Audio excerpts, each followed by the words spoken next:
There was a time when Cole Palmer looked like the best player in the Premier League. I think he's the best player in the Premier League. I do. Oh, what a trick from Palmer! Superb! The finish is almost a carbon copy! Everything about his game just felt easy. He's just been honestly phenomenal. I don't know, just playing, just going past people. The game is so effortless for him. He played with a calmness that didn't match his age. He stepped up in big moments. Penalties felt automatic. And him being on the score sheet just felt inevitable. When Chelsea needed something, he was the one delivering it. Takes it on and scores! Another Cole Palmer spectacular! It's Cole Palmer at his very best. Smashing some goals in, so that's good. That's what I came to do. But that's not the player that we see anymore. The same player who once made everything look so simple is now struggling to make any sort of impact. I mean, at one point he had gone 17 games without scoring. Palmer has no goal in 17 games in all competitions. Any signs today that his confidence was getting back? Not really. He used to do the ice cold celebration. Now he's just frozen in front of goal. He was the Premier League Young Player of the Season. He was this electric superstar who was carrying Chelsea on his back when no one else could. Wow. But somewhere along the way, the magic started to fade. The confidence, the composure, it's not there. What the hell happened to Cole Palmer? It's one of the most confusing things I have ever seen in football. A player like Cole Palmer, somebody who was as good as he was at his peak, doesn't just suddenly forget how to play football overnight. You don't go from being one of the most reliable attackers in the league, winning individual awards, and carrying a top club to just becoming irrelevant. At the start of the 2025-2026 campaign, Palmer had only 2 goal contributions in his first 8 games. Those are literally Liam Delap numbers. The year before, in that same stretch, he had 18. His expected assists, which basically measures how many chances he creates for others, has fallen hard. He went from around 3.94 last season to just 1.8 now. So it's not just that his teammates aren't finishing chances. He's just not creating the same amount of high quality chances anymore. The rest of the numbers tell the same story. His assists have dropped down from double digits to almost nothing. The number of big chances he creates has been cut down massively. His dribbling is less effective, and he's winning fewer duels. He's still sitting on 9 goals, which might sound decent if you were Garnacho, but the majority of them came from the penalty spot. When you remove penalties, his actual goal threat on open play has clearly gone down compared to before. His overall impact on games has dropped in almost every area. The player who used to drive Chelsea forward is now struggling to influence matches in any sort of fashion. A big reason behind Cole Palmer's drop in form is something very simple. His body just hasn't held up. Over the past 2 seasons, he's barely gotten a break. In the 2024-2025 season alone, he played over 4,200 minutes across 52 games. For a player who wasn't even a regular starter at Manchester City before joining Chelsea, that was a huge jump, and eventually it caught up to him. The biggest issue started early in the 2025-2026 season. Palmer picked up a groin injury that at first didn't seem too serious, but it quickly turned into a long-term problem that kept bothering him for months. At one point it got so bad that he admitted he could barely shoot properly. It's the same injury that we have seen impact the likes of Nico Williams and Mastantuono at Real Madrid. And as you guys have seen, both of those players are also a shadow of who they were before. Even Lamine Yamal had been dealing with it, but that kid is generational, so he continued playing at the highest level. But still, there were periods where Yamal looked significantly slower than before. For a player like Palmer, this injury was a massive problem. His game relies on sharp movements, quick changes of direction, and clean striking of the ball. A groin injury affects all of that. It takes away the power in his passes, the snap in his shots, and even the confidence to try things in the first place. Because of that injury, he missed a lot of games, and when he returned, he just didn't look the same. He was slower, more cautious, and nowhere near as explosive as before. The dribbling that used to define him just wasn't there. He also dealt with a broken toe and some thigh problems later. Bro really broke his toe just chilling in his house. You can't tell me that it wasn't from him raging in FIFA or something. Palmer is never beating the allegations. I don't know, decided to do a stroke. I don't know why, I just did it. So just when it looked like he might get back into rhythm, something else would happen. It turned into a stop-start season where he could never build momentum. That lack of consistency really hurt him. Palmer is the type of player who depends on rhythm and timing. When you're constantly in and out of the team, you lose that edge. Even though he was still getting on the ball a lot, he wasn't as effective with it. The spaces he used to find so easily were harder to access, and his decisions started to look slower. The biggest issue with Palmer wasn't even the poor stats. It was the fact that he was playing without any joy. Against Aston Villa in the 2025 season, he missed a one-on-one that he would have buried 10 times out of 10. Against Southampton, he missed some sitters, and then he missed the first penalty as a senior player. Like, pens were supposed to be Palmer's specialty, his bread and butter. From 6 yards out, there was no one more composed than him. He had permanent post-nut clarity, but now he was freezing, and not in a good way. The 2024 version of him would never have had a performance like the one he had against Everton.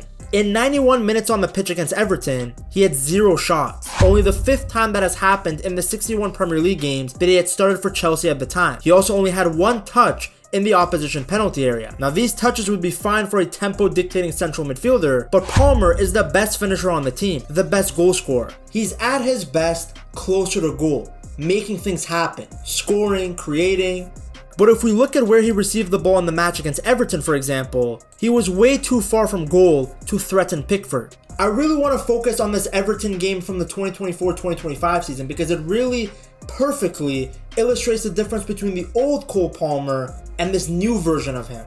Palmer at his best was nutmegging Braithwaite as he scored a 29-minute hat-trick. Now, he seems almost scared to shoot at times. Sure, at the Club World Cup he cooked PSG, and he looked good against Bayern, even though Chelsea lost. But these performances were far and few. Back when Maresca was still the manager, he claimed that the issues with Palmer weren't tactical, but rather mental. Despite him not scoring when Chelsea beat Everton, Maresca stated that Palmer's performance was very good. He said that Palmer pressed and sacrificed for the team, and he said that it was only going to be a matter of time before his goal-scoring form came back. Chicken Parm Pep, back when he was still in charge, claimed that Chelsea were playing the exact same style that they had played back in December of 2024 when the Blues got all the way up as high as 2nd place in the Premier League table. But when you actually looked at the stats, it became clear that wasn't true. As the season went on, Chelsea created fewer and fewer chances from counterattacks. That number was at its highest early in the season, early in Maresca's project, which made sense because the team was still playing more direct, transition-heavy football under Mauricio Pochettino. But as Maresca had more time with the squad, that started to change. The team slowed things down,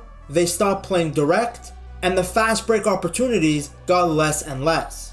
During the period when Chelsea were playing quick, chaotic football, Maresca had made it clear he didn't like it. In press conferences, he kept stressing that he didn't want his team getting dragged into what he called basketball game. Yeah, there are games, especially today one, that if you do basketball game, they destroyed us. There were even moments where he applauded players for stopping a counterattack just to keep safe possession. It was very controlled, very structured. But that control naturally came with a cost. With less chaos, Chelsea created fewer chances, and with fewer chances, Cole Palmer became less effective. There was even a point where Palmer spoke out about his frustration, claiming that he was getting sick of getting the ball and going backwards and sideways. He later came out and said that his comments weren't towards the manager at the time. He said, obviously you can't take the piss and do like whatever you want and stuff, but Maresca still gives you a little bit of room to try things. Palmer has never been a system player. He's an old school number 10. The type of player you give freedom to, someone who thrives when the game is open and unpredictable. When everything slows down and becomes more rigid, it takes away the environment where Palmer was at his best. I mean, he went from playing freely, almost like a kid in the back garden, to operating inside a system that didn't really suit him. The absence of Nicholas Jackson also played a big role in Palmer's dip in form. Jackson might not have been able to hit the side of a barn door, but his clever movement and unselfish style created the perfect setup for Palmer. He made the runs that dragged defenders out of position, giving Palmer the space to create and finish. The two had a great understanding on the pitch. They were a perfect duo. Palmer created, Jackson supported, and vice versa. But everything changed at the start of February of 2025. Jackson picked up a hamstring injury and was sidelined, and just like that, Palmer lost his partner in crime. Without Jackson up front, Palmer actually looked isolated.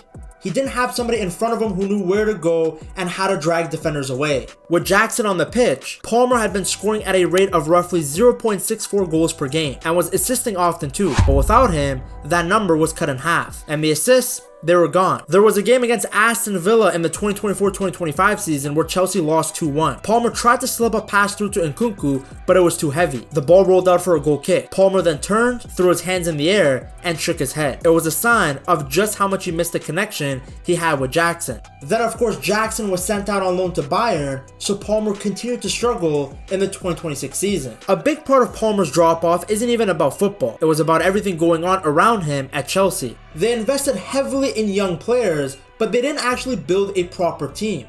They just had this huge squad and a messy situation. I'm actually very upset at Bowley, Ekbali, and everybody at Clear Lake because people like that are why I get comments saying that Yankees shouldn't talk about football. Too many players, not enough stability. Many former players even describe the environment as toxic, and when things are like that, it's hard for anybody to perform at their best. Palmer also had to deal with constant change in management. I mean, there's more men going in and out of the door of the Chelsea manager's office than men coming in and out of Bonnie Blue's office.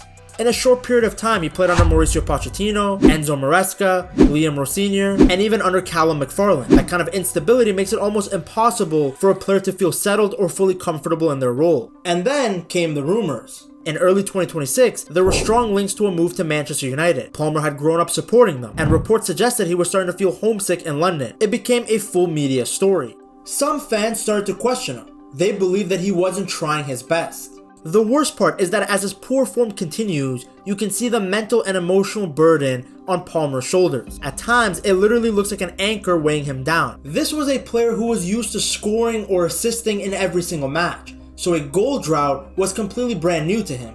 When the goals stopped coming, Palmer's first instinct was to try even harder to help the team. His own high standards became a source of stress. Every miss felt magnified. Every match without a goal felt like he was letting the team down. There were visible signs of this frustration. The normally composed Palmer was now getting angry when a move failed, or the way his head might drop for a moment after yet another saved shot or misplaced pass. At times, he looked like a player carrying the weight of the world in his blue jersey. Now we do have to remember that Palmer is still very young, and development isn't always linear. It's natural to go through phases of inconsistency. This is the first time that he's going through a prolonged period of adversity at the senior level. It's his first time experiencing the downside of being a superstar. After his explosive start at Chelsea, the press had been quick to anoint him as the Premier League's next big superstar. His market value skyrocketed to 130 million euros, and some even talked about him as one of the best young players in all of world football. But as Palmer is finding out, they will hit you down just as quickly as they hyped you up. On social media and football shows, pundits dissected why the goals had dried up. Every week that his name didn't appear on the score sheet led to more chatter. After that first season, the expectations became so high. How many times did we see pundits praise Palmer while essentially calling Chelsea ass? The Blues were labeled as a one-man army, which to be fair, at many points was true. It was flattering, but it was also kind of worrying, because it meant that if the team failed, all the fingers were pointed at Palmer. Now, he's not the only young Englishman to be struggling. Saka also looks a shadow of himself. To see what happened to Arsenal star boy, you have to watch this video right here.